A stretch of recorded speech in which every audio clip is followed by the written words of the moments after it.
కశ్యప పుత్ర హిరణ్యకశిప, కోరుకో, నీకే వరం కావాలో కోరుకో. నా మరణం పగలు గాని రాత్రి గాని, అస్త్ర శస్త్రాల వల్ల గాని, సజీవుల చేత గాని నిర్జీవుల చేత గాని ఆ అఖండ శక్తిని నాకు ప్రదానం చెయ్యండి. ఈ బ్రహ్మాండంలోనే శక్తివంతుడైన పురుషునిగా మారే వరాన్ని నాకు ప్రసాదించండి బ్రహ్మదేవా. నేను అఖండ శక్తిమంతుణ్ణవ్వాలి.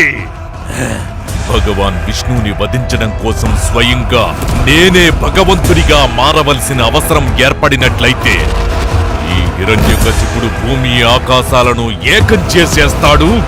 తానే ఆ భగవంతునిగా మారి చూపిస్తాడు.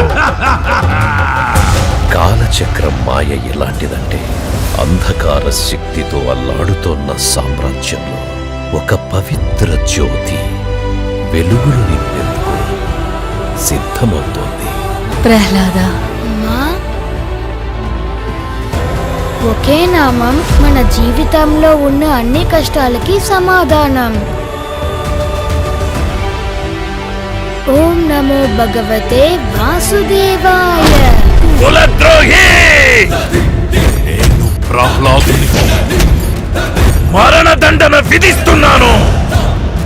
వదిలే ప్రహ్లాద, విష్ణు భక్తిని వదిలే. మిమ్మల్ని కలవడానికి విష్ణువు ఎన్నటికీ రాడు రాకుమారా.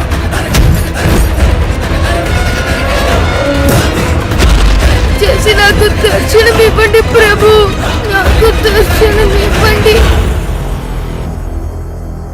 ఏయ్, నీవా విష్ణువు తొత్తువే కదా, పిలువ అతన్ని. ఈ రోజే తేలిపోవాలి. ఆ ఇద్దరిలో పిరికి నక్క ఎవరో, సింహం ఎవరో. నీ విష్ణువు అంతటా వ్యాపించి ఉంటాడు కదూ. అలా అయితే అతను ఈ స్తంభంలో కూడా ఉండాలిగా. అందులోనూ ఉన్నారు.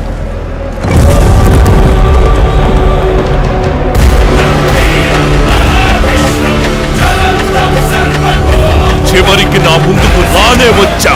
నువ్వే నీ అంతాన్ని పిలిచావు. నిన్ను నాశనం చెయ్యడానికి నేనొచ్చాను.